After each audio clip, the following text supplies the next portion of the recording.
Hey, how's it going, Notre Dame fans? Mike Singer from blueandgold.com with our beat writer Tyler Horka here with another Notre Dame football update video. Yes, it is early June and still plenty to talk about in the world of Notre Dame football, and we even have a little baseball talk here at the end of the video for those who are looking for something to do this weekend and maybe don't follow the Fighting Irish baseball program. But to start, Tyler wrote an article this week titled "Who Will Be the Starting Notre Dame Wide Receivers Against Ohio State." I know this article coincided with one of your appearances on WSBT Sports Beat with Darren Pritchett, a friend of Blue and Gold. So scroll down here. Your three starters against Ohio State at the receiver position: Lorenzo Styles, Deion Colsey, Braden Lenzy. Tell us why that was your choice there, Tyler.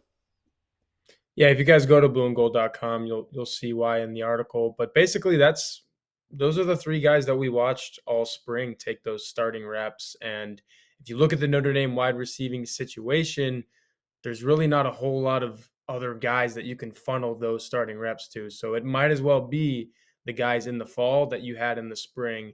And look, there are guys on the roster in Avery Davis, Joe Wilkins Jr., who could come back from injury and be starters. They're capable guys. They're veterans. Both of them are graduate seniors. They've been here before. They've started games before. But right now, as you look at it, Notre Dame went through the spring with Styles, Colsey, and Lenzy taking all of those reps.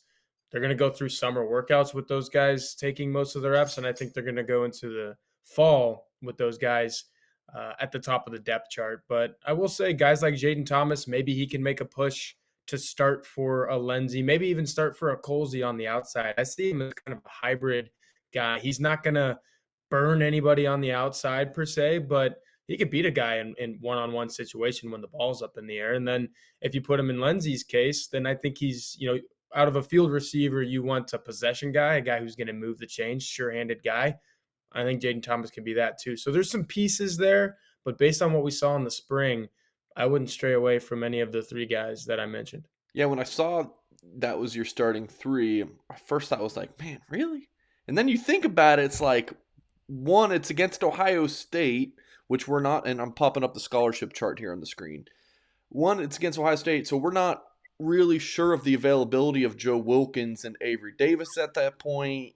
Matt Salerno's a converted walk on, and Tobias Merriweather is a true freshman who's getting here in the summer. So, and then you even touched on the top of your article, Tyler, that Notre Dame, I mean, it's early June. Maybe there's that Iowa receiver, but it seems like he's looking more at Purdue at this point. No rumblings publicly about if he's even visited Notre Dame as a transfer. So it might just look like this is the receiving group. And any thoughts on anything I've said here and maybe the availability of Davis and Wilkins and what the last thing that we've heard on when they might be able to play?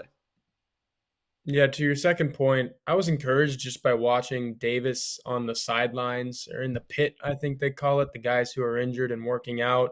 He was doing some agility stuff in March that I wouldn't really expect him to be doing. I think he's gotten in the weight room, so he's already weight bearing. And of course, with an ACL, that's more agility driven than weight bearing. So it is nice to see that he's being able to do both of those things. I would say he might play in that Ohio State game. I'm just not comfortable to say, yeah, he's going to start. He's done enough in the summer and obviously, spring, summer, and fall months to warrant starting. Styles might be a better football player than him anyway. So I think those two guys can work really well in tandem out of the slot. I think they could be on the field at the same time, even to throw defenses off and say, hey, we've got two guys who might beat you from the inside. How are you going to defend that? As far as Wilkins goes, you don't like to see a guy get injured in the spring. We were all there when it happened in the IAC, sitting up on top. Didn't really see the specific play that it happened on, but you knew when he was limping off to the side that he was going to be out a while. Turns out he's going to be out. I don't know the Liz Frank timeline. We can all Google that. We can be our own online doctors, prescribe him a timeline on that. But foot injury, wide receiver. This is a guy that is coming off a knee injury from last fall. I'd be happy if I were a Notre Dame fan just to see him make a few catches this fall. If he does anything in the couple 100-yard range, maybe you can catch some touchdown passes, you'd be thrilled with that out of Joe Wilkins. And then as far as the transfers go, man, if I just wanted to see Notre Dame get somebody, just bolster the depth a little bit. You knew it was probably trending in the wrong direction when Matt Salerno got put on scholarship. And that's not to say anything poorly about Matt Salerno. I think he's a heck of a football player, a really nice piece, especially as a practice player. We see him do a lot of things. But when he got put on scholarship, I think that's when it kind of opened people's eyes to the fact that, man, this may be what Notre Dame is working with at receiver. And right now it's only 8 guys, one of them being a summer enrollee that you know more about than I do, and Tobias Merriweather. So there's 2 guys right there, former walk-on, true freshman who enrolled in the summer. Those are your 2 scholarship receivers out of 8. Yikes. I think Merriweather might surprise and play a nice role this You season. might have to. Yeah, he might have to. I think he's coming in ready. I mean, he's just won some state titles or something in the state of Washington here in the past couple weeks. So um, maybe we're overlooking him because he didn't get here in the spring. That those 15 practices are make or break, and they're very important to be able to have that under your belt. But maybe he comes in August, and if he's a dude and he can contribute and learn enough of the playbook, I could see him playing. Moving along, I mean, if you look at the Notre Dame coaching staff, and when I say coaching staff, I'm including those in the recruiting office, analysts, and all that stuff. If you look at it from like this point last year, the 3 guys we're about to talk about were not on the on staff. And now they're being named to the Football Scoops 2022 Minority Watch List / Rising Stars. I had not heard of this before I saw your article on this and Football Scoops article and learning more about it. The 3 Notre Dame coaches on this list: Notre Dame analyst Dre Brown, who I've written a good bit about at blueandgold.com. I mean, he's now working with the cornerbacks at Notre Dame. He's worked with the running backs with Lance Taylor and Deland McCullough. He's been an integral part of the Notre Dame recruiting office as last season his role was director of offensive recruiting. Now he's just helping with all sides of the ball. So I think Dre Brown's as a rising star for sure. Deland McCullough, one of the biggest assistant hires of the offseason. I think you could argue how crucial it was getting him over from Indiana, then Chancey Stuckey. When he was hired, Tyler, I know you remember, our message board at blueandgold.com, loose emoji board, make sure you sign up for $1 for 1 year premium access, of course, was not happy about it. Everyone wanted Shepard, the Purdue coach who ended up at Washington, or understandably so, Holman Wiggins, who got a raise from Alabama based on Notre Dame's interest in him. People were not happy about Stuckey. I think they are at this point, though, because just based on his recruiting, he's done a fantastic job. Yeah, that was a complete 180, and I didn't really know too much about him. I wrote a pretty extensive feature on him. I know you've got a feature coming out about him for our football preview magazine. Want to plug that as well. As good of a deal as signing up for blueandgold.com is, that magazine, 160 pages, all things Notre Dame football in 2022. You need to buy that if you're a Notre Dame fan. We'll have a lot more information on the signing up for that too in the coming weeks. So yeah, good plug. Yeah, but just going back to Stuckey, the guy is exactly what the headline there says. He's a rising star in this profession. Only started out at Clemson a couple of years ago. He's a wide receivers coach at a place like Baylor that wins a Big 12 championship in his 3rd season as a coach, or maybe 2nd as an actual full-time coach, because he started out as a GA at Clemson, 35 years old, making who knows how much money for Dabo Swinney, national championship winning team, or no, college football playoff team that year, I think. But anyway, the guy has a lot of experience. You mentioned the recruiting. I think he's going to be a heck of a on-field position coach. I've just watched him throughout 15 spring practices, or the 5 that we actually got to attend. And he's noticeable in the way that he works with these guys, in the way that he speaks to them. He's just coaching them. He's pretty young. I don't think he's had his 40th birthday yet. You could say all that about a lot of the guys on this staff, including Marcus Freeman. So rising star is exactly what he is. And you talked about Brown a little bit, obviously, and McCullough as well. He's got that Super Bowl championship ring, and he wears that around. So Those are three guys on the Notre Dame coaching staff that, like you said, June of last year were not here. Some of them didn't get here until 2022, just a few months ago.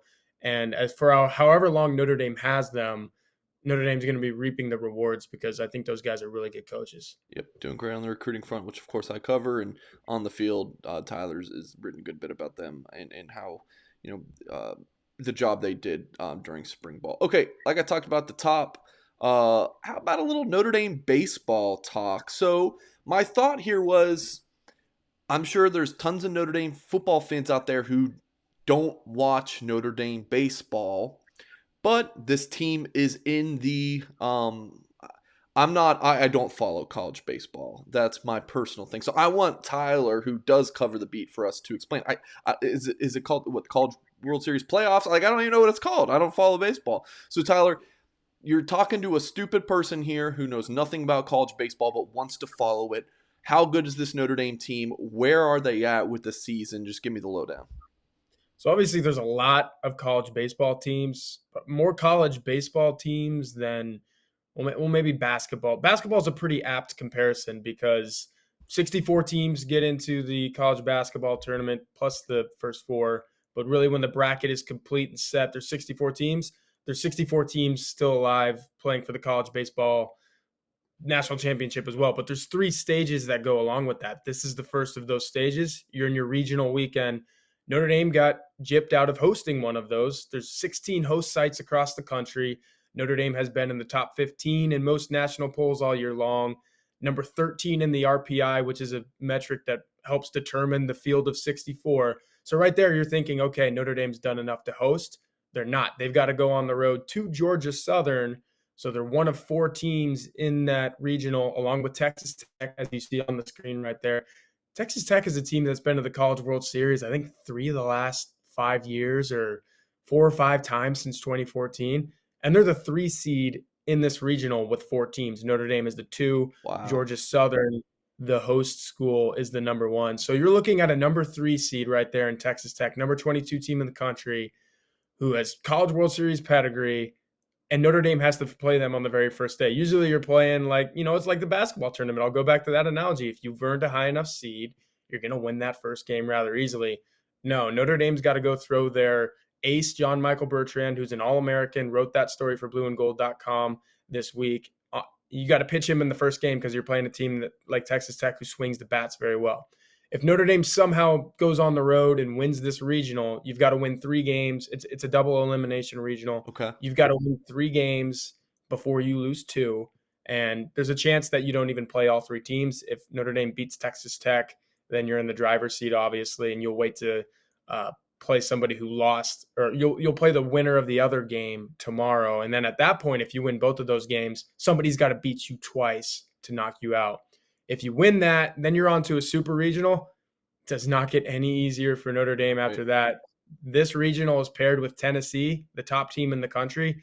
We're assuming Tennessee is going to win its regional. So if Notre Dame squeaks by this weekend, they've got to go on the road and play Tennessee in a best of 2 of 3 series to earn a spot to the College World Series. 8 teams make the College World Series every year. So essentially, Notre Dame has to win 5 of its next 7 games to reach the College World Series, something that they've only done twice in program history, and they can't play any of those games at home.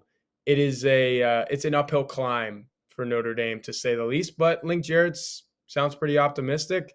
He's ready to roll. I'm excited to watch that game tomorrow before I head off to a recruiting camp to kind of bolster some of your coverage. So it's a busy week. Here we are in June, and we've got high stakes baseball and some cool recruiting camps to cover. So when this is a 365 business, when we say that, we mean it. We mean it. Yeah. So Notre Dame. Okay. So they play Texas Tech Friday, and then we'll know who they'll play between Georgia Southern and who's the 4 seed. UNC Greensboro, North Carolina Greensboro, who Link Jarrett used to be their head coach just a few years ago before coming over from Notre Dame. So the storylines abound in this regional. That's why I love covering these things, watching these things. There's always unique twists and ties like that. All right, so Notre Dame wins, then they would probably, you would assume, play Georgia Southern. If they lose against Texas Tech, then they'll be fighting for their College World Series playoff lives against UNC Greensboro. So, yeah, Tyler does a fantastic job, as well as Ashton Pollard at blueandgold.com covering Link Jarrett's baseball program. So make sure you guys hit the thumbs up on this video and head to blueandgold.com for all of this coverage, and we'll have videos and whatnot from the quarterback camp that Notre Dame is hosting on Friday. So, yeah, head to blueandgold.com, and we will catch you guys next time.